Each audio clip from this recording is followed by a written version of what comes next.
How's everybody doing? Welcome back to another episode of The Banker Next Door. This is the Lords of Easy Money series. We are continuing today with part 10, and we're going to cover chapter 8 of the book. And I'm wearing my little shirt here. It just says Stonier shirt. This is kind of the unofficial Stonier weekend. The official Stonier weekend will be the week of June 9th through the 12th, I think, this year, coming up in June very soon. But if you have a chance, check out the interview that I did with Greg Smith, who is the curriculum director at Stonier. And then I'll be also posting some other stuff in the weekly update. But let's jump right in here to our book on chapter 8. So today we are doing chapter 8, which is The Fixer. And we are going to be covering the period of 1971 through 2014. Now, this is the chapter we're going to be covering Jeremy Powell and his background tonight, but we're also going to be covering how the ZIRP, the zero interest rate policy and quantitative easing, how we're going to start to see the nuts and bolts of this starting with this chapter. Up to this point, we've talked about the Fed's policies and what the Fed has done, but we haven't really gotten into the real depths of like how did this ultimately influence and affect the overall economy. And we talked about asset inflation and price inflation, and we've talked about a lot of the different mechanisms and things that have gone on there. But now we're going to see, starting with this chapter here, how did this really push and drive the economy and change the financial markets in very different ways, starting with private equity companies. So with that being said, let's jump right in here. So Jay Powell was a senior in high school. His classmates included a future congressman and Panama's future ambassador to the United States. Other students from Georgetown Preparatory School became U.S. senators, lobbyists, federal judges, and senior corporate executives. Two future Supreme Court judges, Neil Gorsuch and Brett Kavanaugh, graduated from Georgetown Prep in the mid-1980s. The Georgetown Prep campus was near Powell's childhood home in Chevy Chase, a suburb of Washington, D.C. That's along the Beltway there by Silver Springs and kind of on the Maryland side. The streets of Chevy Chase were lined with majestic oak trees, and the stately houses were set back behind wide, lush lawns. Powell was one of 6 children in a large Catholic family. He was named after his father, a prominent corporate attorney who had argued in front of the Supreme Court. Powell's mother, Patricia, earned her master's degree in liberal arts from George Washington University and was a well-known volunteer around Chevy Chase, who also worked part-time for the Republican National Committee. The family belonged to the Chevy Chase Club, along with an exclusive dining establishment in Washington called the Soulgrave Club. Now, the curriculum at Georgetown Prep was rigorous, but a lot of the real education happened between classes, and it taught lessons that were impossible to replicate elsewhere. At Georgetown Prep, a person learned how to be around the most powerful people in the world. The savvy students would have picked up on a million unspoken cues and subtle rules of etiquette that govern interactions of the very rich and influential. It is difficult to even quantify this code of conduct. A person needs to live it. Now, I can speak to this because my father was born and raised in Chevy Chase. He lived not far from where Jeremy Powell went to. He went to St. John's College High School, which is not far from Georgetown Prep. And so again, having my father grow up there, his family grew up there. My father was one of 5 and also a very Catholic family. So again, I very much can relate to the story here and what's going on here in terms of how they're talking about the lessons of power and how he was around people that would become prominent people in the future, and that there's just these subtle kind of lessons and things that have to do with, some rules and etiquette of kind of the DC establishment, if you will. So I promise you, I say this, that all this stuff that he's talking about is very real. That's the point of what I'm trying to tell you. Okay, so now let's move in to Jay Powell. It's a little bit more of adult life. So as an adult, Jay Powell knew how to operate at the center of things. He could spend almost his entire career at a very specific spot at the pinnacle of American power, the intersection of public government and private money. He occupied the offices that connected the worlds of Washington and Wall Street. He was a fixer who helped things operate smoothly between big capital and big government, and he developed a good reputation in this rarefied world. Powell was a man of discretion and good judgment. He was solid, but he was never a prime mover in the halls of power, never an elected official or a CEO. He was impeccable at his job. While never famous, he was nonetheless deeply respected in the circles that really mattered. It was fitting that when Powell was eventually appointed chairman of the Fed in 2018, his selection generated almost no controversy. He was seen above all things as being an effective operator. Powell had been a Federal Reserve governor for roughly 5 years at that point and had engaged in some of the thorniest, most complicated debates about Fed policy. He's a pragmatist who will pursue an economic good and turn a deaf ear to politics, one person said. Powell never turned a deaf ear to politics. He would often be described as a lawyer because he had earned a law degree, but his career was far more varied than that.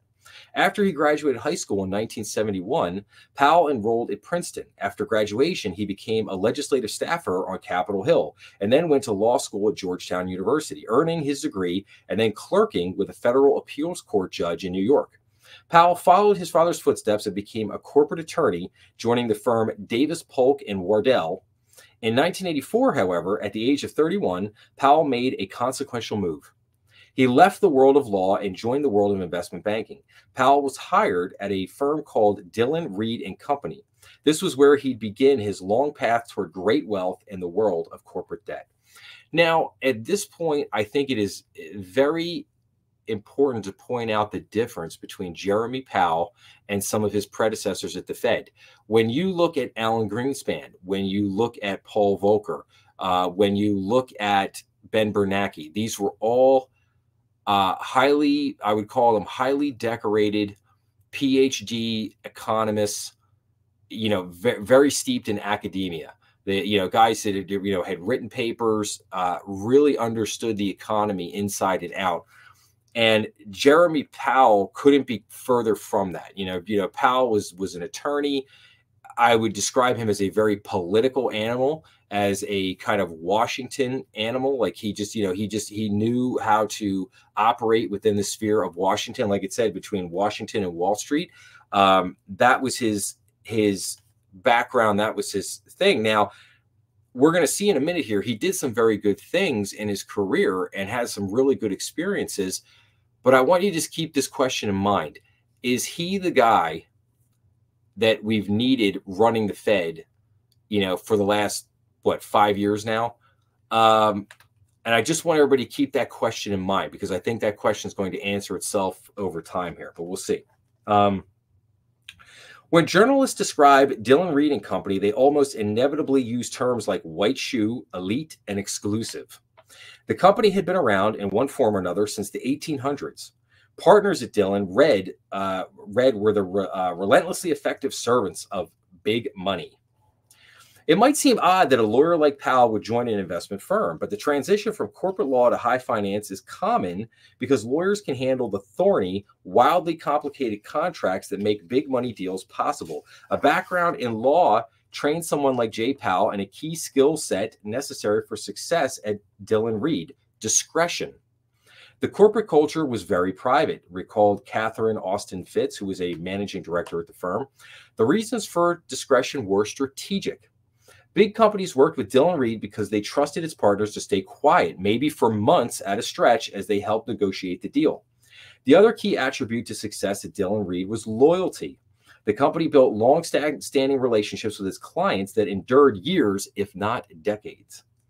Fitz said that the partners at Dillon Read were like members of the Hanseatic League, a guild of merchants who operated in Northern Europe during the 1300s. Their tagline was "serious business with long-term partners," which is a perfect description of Dillon Read.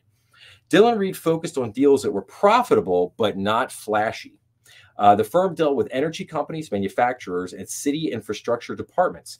This was tedious, highly profitable work that required a certain creativity in realms of life that people believed to be lethal to creative minds, like accounting, bond repayment scheduling, and the writing of loan covenants. If a person operated effectively in this space, the payouts were enormous. By all indications, Powell thrived in the environment. So, I will say there's a lot of truth to what they were saying. Like somebody who, kind of shifted from kind of like corporate, what do they say here, from corporate law to high finance. Yeah, there's a lot of truth in that. I mean, it actually is a very good fit because, as a lawyer, he's just trained in certain skills in writing contracts and contract negotiation that just kind of fit perfectly into that world of high finance, because you have to be able to, you need somebody with those skills in order to be able to get those kind of deals done and completed that they were working on. So again, this does, again, a lot of this so far so good does make sense how Powell's career trajectory went. So Powell would have learned at Dillon Read about the granular mechanics of issuing corporate debt. This form of debt came to play a central role in American economic life during the decade of quantitative easing and ZIRP. When Powell warned in 2013 that loan values were being inflated and might crash, he was talking about corporate debt. His warnings reflected his deep knowledge about a corner of the financial world that was once dominated by elite firms like Dillon Read, because he helped create and sell corporate debt for so many years. Powell would have understood that the debt was structured in a strange way that eventually made it a profound danger to the global financial system. There are two basic kinds of corporate debt: a corporate bond and a leveraged loan. A corporate bond is in many ways like any typical bank loan. A company might borrow $1 million by issuing a bond, and the bond will carry an interest rate of 5%. The bond has a lifespan like a 30-year home loan, at the end of which it must all be paid back. But this is where the similarities end. Corporate bonds have a strange structure that's different from credit card debt or a car loan. With a corporate bond, the company only makes interest payments during the lifespan of the loan and then pays off the entire debt on the day the loan expires. So the loan doesn't get gradually paid down over the years like a mortgage. In other words, it's not amortizing. The open secret, however, about corporate bonds is that the companies almost never intend to actually pay them off. Instead, they usually roll the loan, meaning they hire a bank to sell the debt before it comes due and then replace it with a new loan. I want you to remember that word roll. When you're going to hear this phrase, rolling the debt. I've probably heard that, 1,000 times on CNBC and Bloomberg over the last, 4 or 5 months. But just keep that in mind, because you're going to hear that a lot. And you're going to hear it a lot for the rest of the year. So now the bonds expire, but the debt survives and is rolled into a new bond that the company will later sell and roll again. So it just keeps rolling and rolling. Companies continually roll over corporate debt for years. This is what leaves them exposed to risk. If interest rates are rising when it comes time to roll the loan, companies can be in deep trouble. Ah, really? That sounds familiar. They face two bad choices. They could pay off the entire debt at one time, or they can roll over the debt into a bond that has a higher interest rate and is therefore more expensive. In spite of this risk, there is a vigorous market where corporate bonds are bought and sold. The bonds are standardized and regulated by the Securities and Exchange Commission, just like shares of stock. The price of a bond can go up and down just like a stock. A bond price is usually expressed in terms of how likely the borrower is to repay. A good bond might be trading at 95 cents on the dollar, meaning there is an expectation that the bond will be paid back nearly in full. The interest rates are regular, providing great cash flow for whoever owns the bond. The riskier a bond is, the higher the interest rate it pays to compensate for the danger that the borrower might default. A big safe borrower like Walmart pays a low rate, while smaller companies with a lot of debt pay a higher rate. The riskiest corporate bonds are the ones called junk bonds. Now, the other type of corporate debt is called a leveraged loan. This is like a corporate bond in some ways. A leveraged loan is bought and sold, and it carries an interest rate that reflects its risk. The key difference is that leveraged loans are more tailored. They tend to be extended directly from a bank to a company, and they aren't standardized in the same way that bonds are. Firms like Dillon Read used corporate bonds and leveraged loans as rocket fuel to propel corporate takeovers, mergers, and acquisitions. Now you're beginning to see the debt. The debt comes in, and now the companies, law firms like Dillon Read, they're using corporate bonds and leveraged loans as rocket fuel to propel corporate takeovers, mergers, and acquisitions. So now we're going to get into how Powell makes a move to the Treasury. So Powell did well at Dillon Read, but his education in corporate debt was interrupted before he could earn the kind of fortune that drew corporate lawyers to Wall Street. In 1988, the company's chairman, Nicholas Brady, was recruited by Ronald Reagan to become Secretary of the Treasury. After George H.W. Bush was elected president and Brady's job security was ensured, Powell left Dillon Read to join Brady at the Treasury.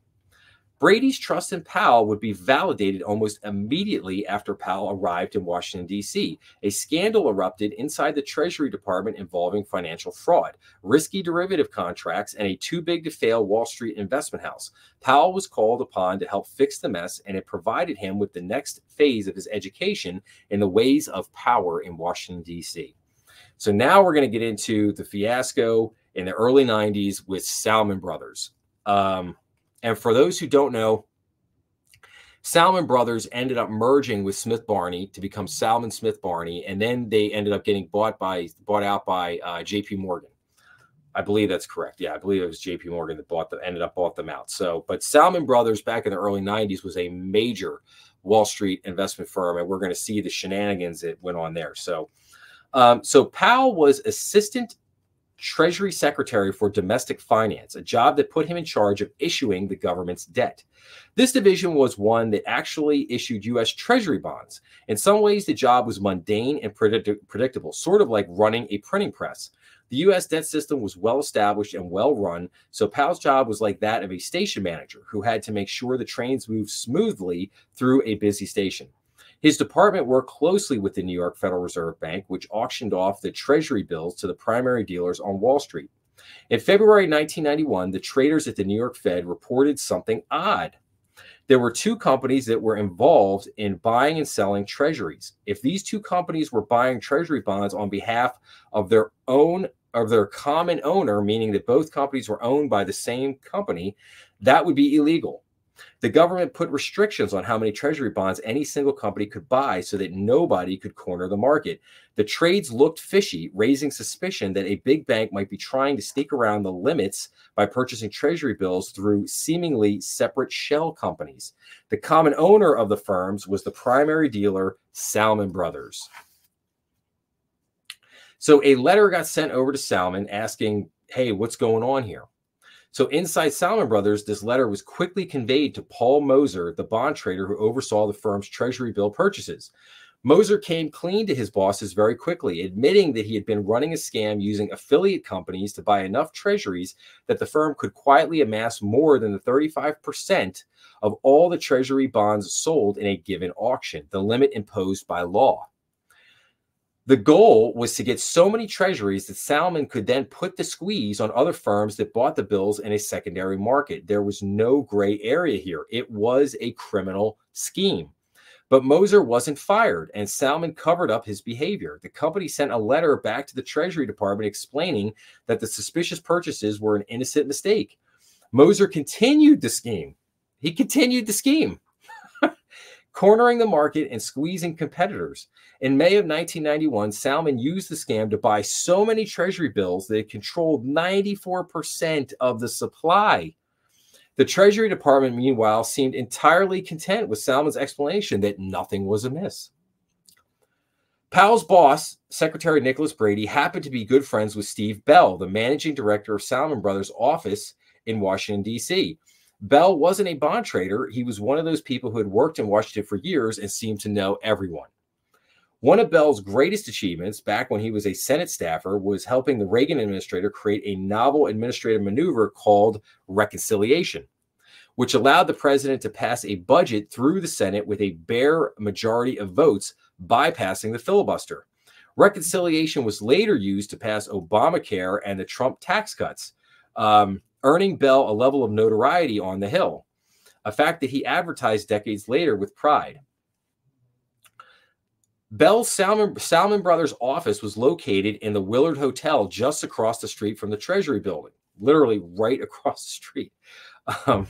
Salmon's big rigging became public after the May 22nd auction, when Salmon bought so many treasuries that it controlled 94% of the market. The conduct was simply too egregious to go unnoticed. This time, regulators from the Securities and Exchange Commission and the Federal Reserve didn't take Salmon's word that nothing was amiss. It quickly became clear that the big rigging would almost certainly result in criminal charges and massive fines. But even more dangerous for Salmon was the chance that the Department of the Treasury might revoke Salmon's designation as a primary dealer. Without that designation, the firm would go bankrupt. It was an existential threat, Bell said. There was one person who helped ensure that this threat was not realized, Bell believed, and it was Jay Powell. When the big rigging was exposed, Salmon's CEO stepped down and was replaced by one of the firm's biggest stakeholders, the Omaha investor Warren Buffett. Oh man, Warren was all over this one. Didn't want to lose that investment. Buffett immediately admitted that the firm was guilty and prohibited Bell's team from hiring the kind of high-priced DC legal firm that might be able to wage a war against the SEC and the Treasury. Buffett came to Washington, set up shop in Bell's office kitchen, and got on the phone to start negotiating with the Treasury Department over Salmon's survival. The person on the other end of the phone line was Jay Powell. Buffett delivered a simple message. He would help clean up Salmon, but he needed the Treasury to show forbearance. Buffett said, "I will take on this task, but not if you make it impossible for us to survive," Bell said. Nicholas Brady still suspended Salmon's status as a primary dealer, a death sentence in Bell's eyes. He believed that if the company was allowed to die, it would take down other Wall Street firms with it, and his message was simple. What if you knock down the biggest tree and it collapses and knocks down a lot of other trees in the forest, Bell said. I think he knew that there would be some substantial disruption of global markets given the huge position that Salmon had in derivatives and other instruments. Jay knew markets very well. He had been with Brady earlier, and he had the trust of the secretary. So now we have Warren Buffett called Brady directly to plead Salmon's case, and the Treasury Department soon reversed its decision and reinstated Salmon's designation as a primary dealer. Bell would always credit Jay Powell with the victory and with keeping Salmon alive. I know that Jay was critical in informing Secretary Brady's decision, Bell said. The ruling gave Buffett time to pursue his cleanup plan for the company. So in this little mini saga within this chapter, I mean, there's so much to unpack here. You have Salmon Brothers, who has a guy clearly doing something illegal, trying to corner the Treasury market. He gets caught. He admits this to his bosses, but his bosses literally love the scheme so much and see the potential to make so much money doing this that they're basically just look the other way and just say, hey, it's all cool, man. You just keep right on doing it. He's able, the Treasury just, turns a blind eye to the whole thing and basically just says, yeah, we're totally, they told us, wink, wink, everything was fine. So we're totally cool with that. And these guys basically just pig out, just become total disgusting, greedy pigs, and just go and just corner the whole market, buy up 94% of all the treasuries. And this becomes so blatant and so egregious, and it blows up in their face that everybody's all over this and they can't hide it. And now it all comes out. And Salmon Brothers should have been buried. They should have been absolutely buried. But instead, who comes to save the day? Jeremy Powell and Warren Buffett come in, because Warren Buffett, heaven forbid, Warren Buffett lose his investment in something. Wall Street and governments always always seem to step in. We always hear about how great Warren Buffett is, but yet he always seems to have enough leverage in these situations to get powerful people in DC and Washington and Wall Street to bail him out. Anyway, that's a story for another time. But Jeremy Powell, and this story is so important, because what it shows you is that how much of a political animal that Jeremy Powell is, and how he is willing to play ball, and he's willing to do whatever it takes to bail out the big boys at the expense of everybody else. Forget the fact that the Salmon tried to screw everyone in the market. Forget the fact they tried to manipulate the U.S. Treasury's market. Forget all that. We can't have them go down because, God forbid, a bunch of these Wall Street guys should get hammered. So again, this is very telling of the way that Jeremy Powell is. And as we go through the rest of the book, this example here is going to show itself out. So let's continue on here. So now we're going to get into Powell actually be called to testify on Capitol Hill. But the bigger problem that worried powerful members of Congress was the regulatory fiasco that had allowed Salmon to cheat in the first place and to continue cheating even after its trades first raised suspicion. The House of Representatives held a public hearing on the matter in September. It was revealing who the Treasury Department sent to testify. While the SEC had sent its chairman and the New York Fed sent its president, Nick Brady sent Powell to testify on his behalf. Powell was the designated target for incoming fire. Like, in other words, Brady wanted no part of that. He was going to send Powell to take the beating. And he was brutalized by the lawmakers. Press accounts of the hearing used words like assailed and interrogated, but Powell never seemed to get agitated. The Treasury had failed to detect Salmon's scheme and allowed it to continue. But Powell managed to explain everything in such a bloodless way that it seemed to drain the passion of his inquisitors. After the hearings, Powell oversaw the writing of a lengthy report on the scandal and the role of the regulators who enabled it. Ultimately, very little changed. Shocking. The Treasury Department amended the way Treasury auctions were conducted, moving to the Dutch auction style, which was seen as harder to game. Moser was convicted and sent to prison. Salmon CEO John Gutfreund was fined $100,000. Powell was promoted. He became Undersecretary of the Treasury at the age of 39. His tenure in that role was cut short, however, when George H.W. Bush lost his reelection bid. So he was hired to become a partner then at Carlyle Group. And we're going to get into Carlyle Group here right now as we go through here. But again, Jeremy Powell impressed a lot of people with his testimony here in this situation because he was able to take a lot of flack. He was able to stay cool under fire. But I think the most important thing there was that, he managed to explain everything in such a bloodless way that it seemed to drain the passion of his inquisitors. I think it's fair to say that he basically has done that for the last 4 or 5 years as head of the Fed. So it's something that he is very adept at. Okay, so leveraging the connections and influence of Washington insiders was the core of Carlyle Group's extremely successful business strategy. The company was co-founded in 1987 by David Rubenstein, a former staffer to Jimmy Carter, who said the company's location in the Naples nation's capital was what gave it an advantage over the other 250 private equity firms that were in business then, most of them in New York. Carlyle specialized in buying and selling businesses that relied on government spending, and it hired former government officials to help. In 2001 alone, Carlyle hired the former chairman of the Securities and Exchange Commission, the former chairman of the Federal Communications Commission, and the former chief investment officer of the World Bank. These people helped steer deals to Carlyle, and Carlyle helped these people monetize their granular knowledge and personal connections in the industries they once regulated. So again, you see that the revolving door between Wall Street and Washington, D.C., and just, high finance and politics, just rolling. The Carlyle Group, like other private equity firms, went out and raised money from wealthy people and institutional investors, like pension funds that put big chunks of money into a pool of cash that Carlyle would use to buy companies. The basic goal was to invest, improve, and sell those smaller companies.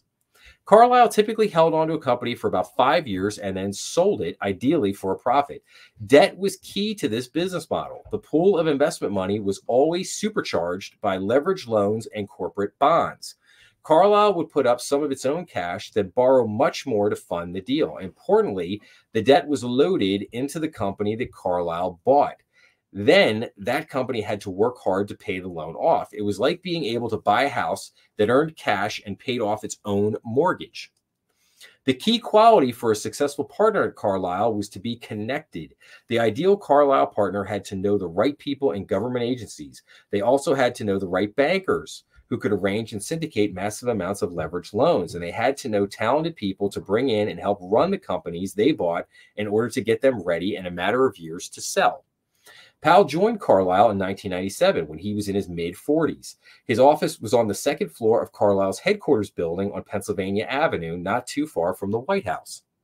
The Carlyle offices were hardly lavish by the standards of private equity. Wall Street firms often decorated their spaces with hardwood finishes and fine art hanging on the wall. The aesthetic at Carlyle was utilitarian. The company hung prints instead of original paintings, and the partners met in stripped-down conference rooms that could have been found in any law firm or insurance office. The partners kept their focus on the market, and the market returned the favor. The parade of banks came to Carlyle to advertise companies that were for sale. It was the job of people like Powell to sift through the offerings, like flipping through the pages of a catalog, seeking out deals with the most potential. In 2002, one deal caught Jeremy Powell's attention. An industrial conglomerate called Rexnord, based in Milwaukee, was looking for a new owner. Rexnord made expensive high-precision equipment that was used in heavy industry like specialty ball bearings and conveyor belts. The company had been owned by a string of investors since the late 1980s, each one loading the firm with more debt and then handing it off to the next, hoping to reap a profit. Even after this treadmill of debt and resale, the firm remained attractive. It produced the one thing that private equity partners valued above all, a steady cash flow. This meant the company was in a good position to pay down the debt that would be loaded onto it. Jeremy Powell put together a team to manage the acquisition and helped arrange the financing to make it happen. Carlyle would invest $359.5 million of its own money from its buyout fund, using this cash as a down payment. Powell helped secure 2 loans worth a total of $585 million to pay for the rest of the purchase price. This acquisition would mark the pinnacle of J. Powell's private equity career. It also provided him with a first-hand education in the issues and risks of corporate debt. Rexnord's headquarters were located in an unremarkable 2-story brick building next to a big parking lot in mid-central Milwaukee. Behind the main office building was one of the company's factories and a tall smokestack that had chain belt stenciled down its side in white lettering, a nod to the company's original name, which dated back to the late 1800s. The name Rexnord was born about 100 years later after one of many mergers. The facility was surrounded by working-class neighborhoods of modest houses. So we're going to get a little bit more into Rexnord here in just a second, but I wanted to stop. So Carlyle Group, one of the largest and most powerful private equity firms, Jeremy Powell comes to work there, and now he's following the private equity model, which is basically buy a company, load it up with debt, hold on to that thing for 5 years, try to, use that debt to grow the company. And then after you grow that company over the course of 5 years and then try to dump it and try to make yourself a 20+% return, that will return a lot of money to not only the Carlyle Group company and the shareholders, but the individuals like Jeremy Powell involved in these transactions. So just, and again, I'm just trying to go over and lay the groundwork for how this thing kind of works. And that's a very high level cursory overview. But again, I just want to kind of keep you up to speed as to like what's happening here. So, okay, now we're going to get into Tom Jensen, okay, who's a worker at Rexnord. So Tom Jensen started working at Rexnord in the 1980s in the accounting department. After several promotions over many years, he became the chief financial officer, a job title that understated his level of responsibility. Many CFOs are in charge of a company's financial affairs, but Jensen was also in charge of shaping and reshaping the entire firm as it repeatedly changed hands starting in the late 1980s. Jensen's work was grueling. There was something exciting, though, about being Rexnord's CFO in a world of private equity. The company had become a case study in the debt-fueled model of American capitalism under private equity. One of the early buyout kings named Jeffrey Steiner bought Rexnord with junk bond debt, cut costs at the firm, then sold it off in the mid-1990s in a deal that paid him $6.3 million. Rexnord continued to change hands after that. After one acquisition, he was asked to help rebuild the company, and in doing so became close with the next CEO named Robert Hitt.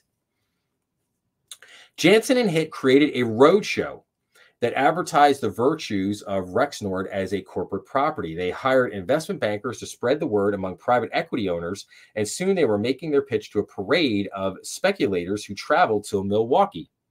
There's a whole variety of people that come to kick the tires. There's bottom feeders that you could tell right away, Jensen recalled. The bottom feeders wanted to buy Rexnord, strip it down, and sell off the pieces for a quick profit. The bottom feeders made Jay Powell and the team from Carlisle stand out. The Carlisle team was cool, calm, and exuded the kind of confidence that comes from big money.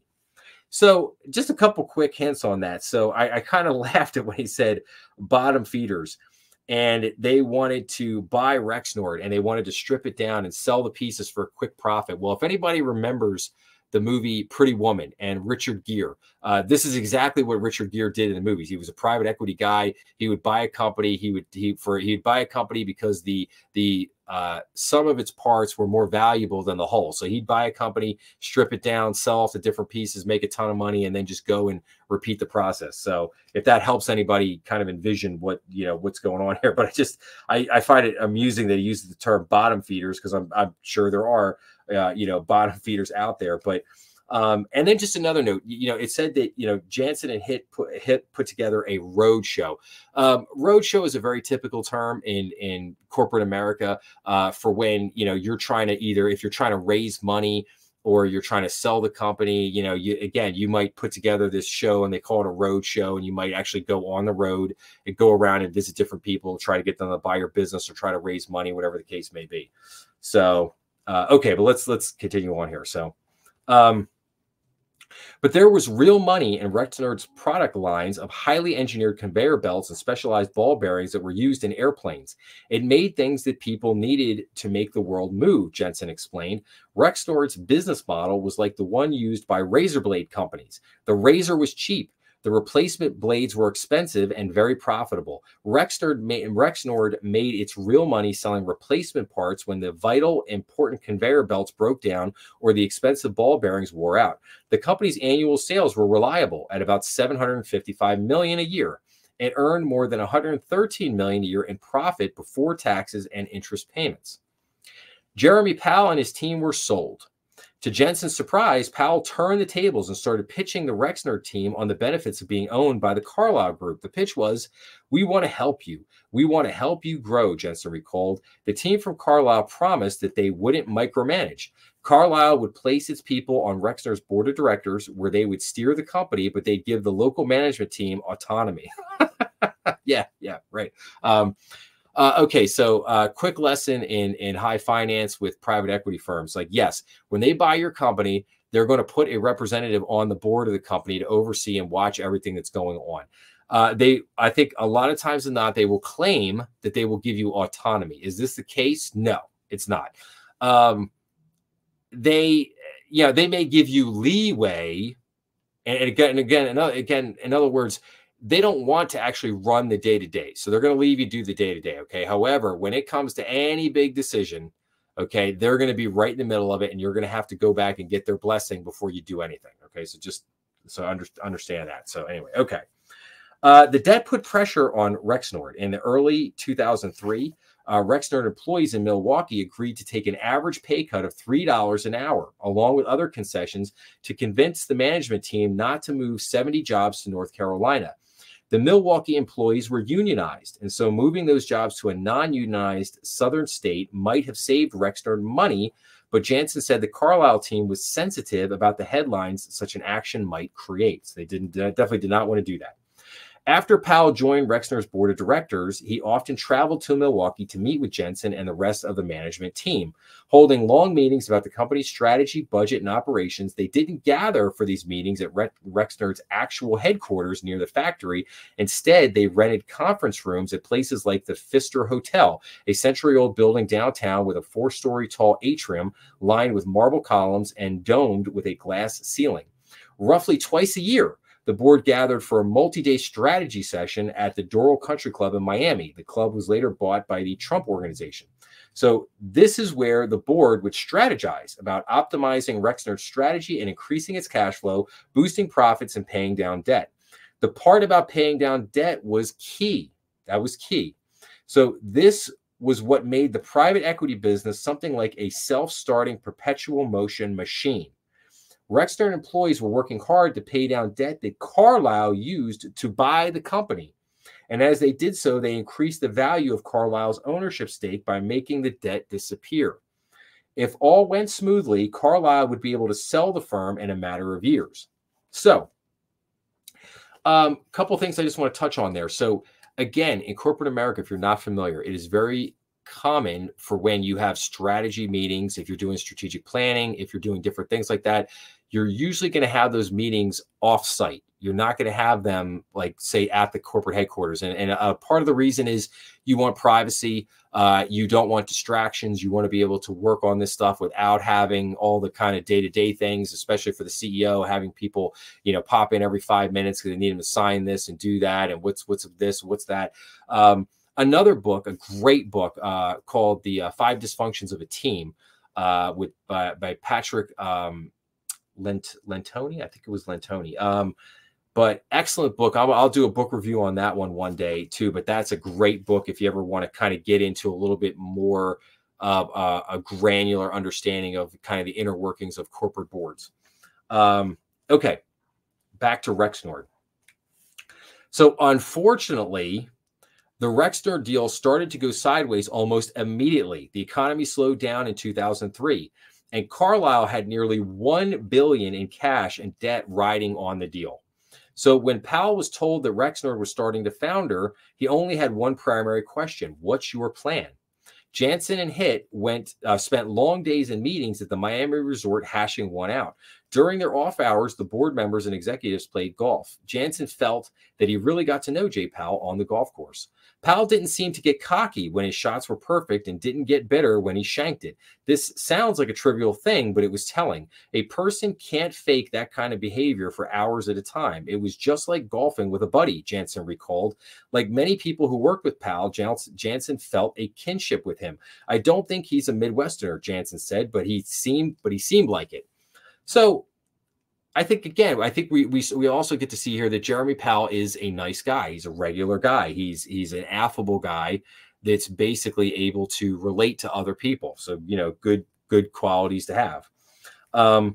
Jansen took cues from Powell, who didn't panic when the market sank. Rexnord eliminated about 385 jobs from his workforce of 5,285 employees to lower costs and help pay the interest costs of $45 million in 2004. But orders rebounded that year, and with lower overhead, Rexnord's profits jumped. Powell's confidence in the management team had just been justified, but it wasn't enough for Rexford to simply survive from year to year, boosting its sales and cutting costs. That didn't deliver the kind of profits that Carlyle's general partners sought from their investments. Remember, 20% plus return. Private equity firms sought double digits, usually after selling a company within 5 years or so. These were hard numbers to achieve by inventing new products or breaking into new markets. The more common tactic was to take on more debt and buy more companies.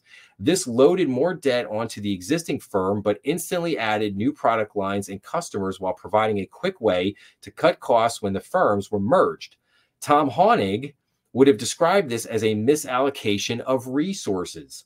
When it's easier to borrow money, companies use the debt for mergers or private equity takeovers. These activities benefit the people with access to capital, but they rarely spark innovation, create new jobs, or give pay raises to working people. Exactly. This is exactly the point.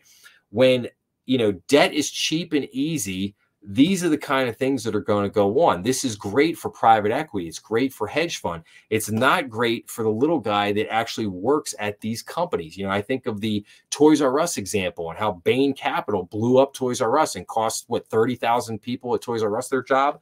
And you see here in this example, what happened? They were going to move jobs back to North Carolina or whatever, and they basically made the union guys take a concession. And then things got tough, and what they do? They instantly cut 245 jobs. So that's 245 people that lost their job out.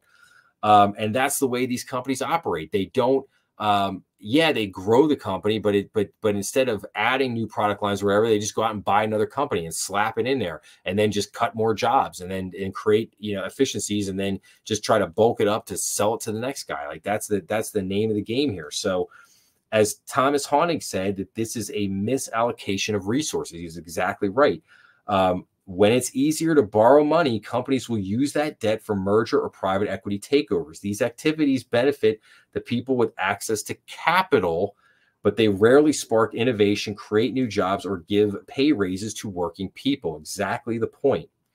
In early 2000, now you can understand why the economic recovery from 2010 to about 2016 was so anemic, because companies weren't looking to add jobs. They were just adding debt to fuel transactions like this. The jobless recovery. In early 2005, Rexnord still carried more than $507 million in debt and paid twice as much money on interest cost than it earned in profit. But Jay Powell and the company's board of directors decided that there was room for Rexnord to borrow more. Oh, geez, I'm shocked. A corporate takeover target caught their eye. Of course it did.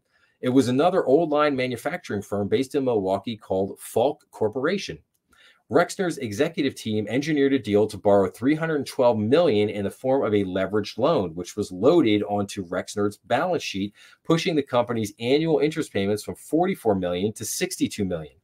Rexnord's total debt jumped from $507 million to $754 million. Still, this acquisition made Rexnord more attractive to an outside buyer. The company had diversified its product line, expanded its footprint, and still enjoyed a steady flow of cash from operations. It was time for the Carlyle Group to cash out of its position. First, Rexnord toyed with the idea of going public and offering shares for sale on Wall Street. But there wasn't strong enough interest, and Rexford didn't follow through. The real opportunity came in the form of another private equity firm called Apollo Management. Apollo wasn't afraid of Rexnord's heavy debt burden because Apollo believed that Rexnord could borrow even more. It devised a plan to purchase Rexnord just as Carlyle had done by syndicating new leverage loans and loading them into Rexnord. Apollo's ambition on this front was remarkable. The company raised $1.825 billion, more than twice what Carlyle had paid just 4 years earlier. So you can see how this goes. Remember when we mentioned before about the private equity business, something like a self-starting perpetual motion machine. And now you begin to see like how this just ramps and rolls and rolls and goes from one private equity firm to the next, and they just add more and more debt. It's like a giant snowball. The payoff to Jay Powell and his team was immense. People at Carlyle would talk about the Rexnord deal years later. It is difficult to determine just how much profit Powell earned from the sale because Carlyle does not disclose such figures. But Apollo's purchase price was more than $900 million higher than Carlyle's. Under Carlyle's investment rules, 80% of the profits would have gone to the limited partner investors who put up money for the buyouts and 20% to Carlyle. Of the Carlyle money, of that 20%, 45% went to the corporate mothership, as they called it, and 55% would go to Jay Powell's team. So Tom Jansen, Rexnord's CFO in Milwaukee, also cashed out with the Apollo deal. The Rexnord buyout in 2006 was the kind of deal that changed a person's life. Jeremy Powell's father had been wealthy by most people's standards, owning a house in Chevy Chase, sending his kids to private school, and belonging to a country club.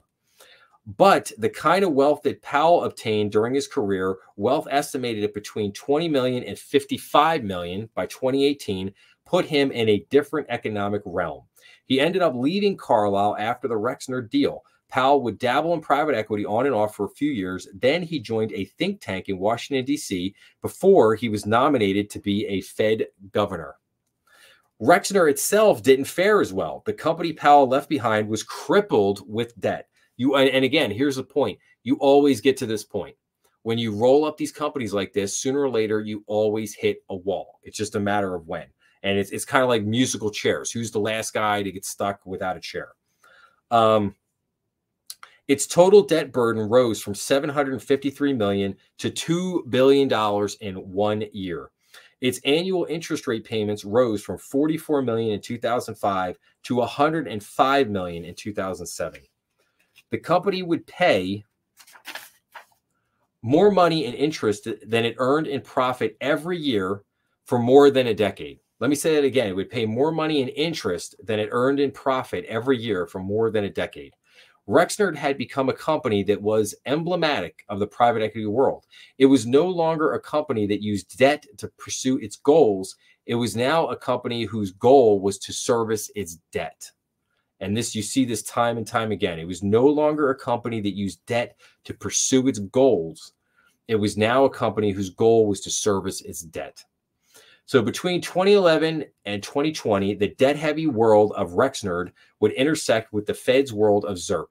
Leveraged loans and corporate bonds were the exclusive tools of a boutique industry when Jay Powell used them to buy Rexnord. The decade of ZIRP would change that. It turned these debt instruments into a retail item sold through emporiums to the investing masses. One of those emporiums was Credit Suisse Bank, which built a thriving division that sold leveraged loans. Rexnord, as heavily indebted as it was, would become a gold mine for the deal makers at Credit Suisse, who underwrote multiple massive debt deals for Rexnord. These transactions were part of a new American economy, powered by the flood of money that the Fed began to release in 2010. One person who helped underwrite and arrange Rexnord's revolving series of loans was named Robert Hetu. He was a managing director at Credit Suisse who helped underwrite the loans that allowed Apollo Management to buy Rexnord. So Hetu was no stranger to big borrowings. He had seen a lot during his years on Wall Street, but he had never seen anything like the debt markets after quantitative easing began. There was so much cash flowing into the banking system that no one knew what to do with it. But predictably, Credit Suisse and others did figure something out. It was called the CLO assembly line, and it helped create the largest amount of corporate debt in U.S. history.